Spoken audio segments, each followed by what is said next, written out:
داکترناکمورا څوک و او ولې په افغانستان کې کار پیل کړ؟ سلامونه او پښتنه مینه، تاسو ګورئ ټاپ پښتو چینل. ګلونو دوستانو، دا حقیقت پوهېدلو لپاره چې داکترناکمورا یعنې کاکا مراد ولې ننګرهار کې کار پیل کړ او په کوم وخت کې دی افغانستان ته راغلی و چې دې پروژو ته یې دوام ورکړ.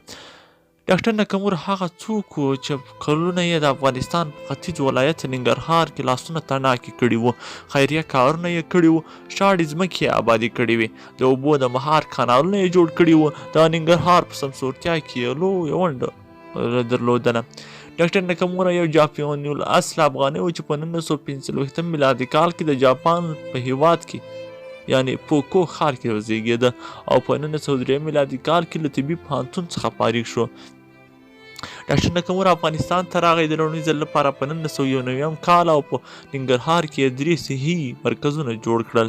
کله چې د افغانستان ولس بالخصوص ننګرهاریان د زیاتو امراضو سره ګریوان وو، نو داکترناکمورا د دې مرض بیلګه یعنې دې مرض سرچینه پیدا کړه. هغه وویل چې د دې مرض سرچینه د اوبو نشتون او د ځنګلونو له منځه تلل دي.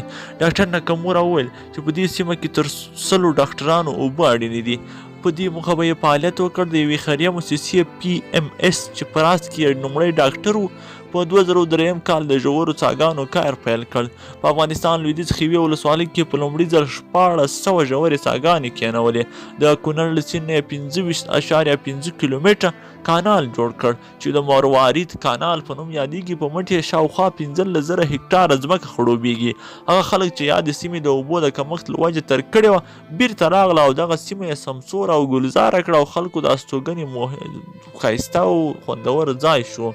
تر 2014 کال پورې داکترناکمورا 8 کانالونه جوړ کړي وو چې هر کانالونو څخه یې 14,000 هکټاره ځمکه خړوبوي. یاد کانالونه ټول له کونړ سیند را جلا شوي دي. داکترناکمورا د 6 لکه انسانانو ژوند ته مثبت بدلون ورکړ او په دې کار سره یې دا ثابته کړه چې له جنګه څه نه جوړېږي، موږ کولی شو په خپل مټ خپل وطن ته آباد کړو.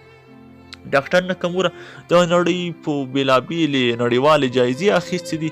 د هغه جملې څخه په پوکو په نوم یوه جایزه ده چې 2014 کال کې نړیوالو داکترناکمورا د دې جایزې وړ وباله او ده ته یې ورکړه. هغه نه وروسته په 2019 کال کې د افغانستان د ولسمشر ښاغلي ډاکټر محمد اشرف غني لخوا ورته د کړو خدمتونو په پار یو میډال او د افغانستان افتخاري تابعیت هم ورکړل شو.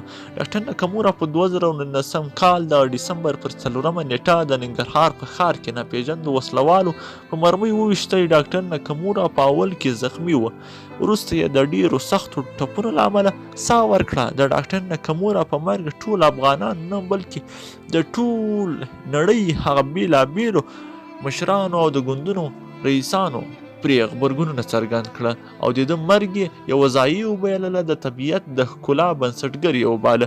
ګلونو دوستانو، که دغه ویډیو مو خوښه شوي او غواړئ چې له دې څخه لا ښه معلومات لاسته راوړئ، نو زموږ چینل له سره سبسکرایب کړئ او ویډیو مو له ملګرو سره شیر کړئ.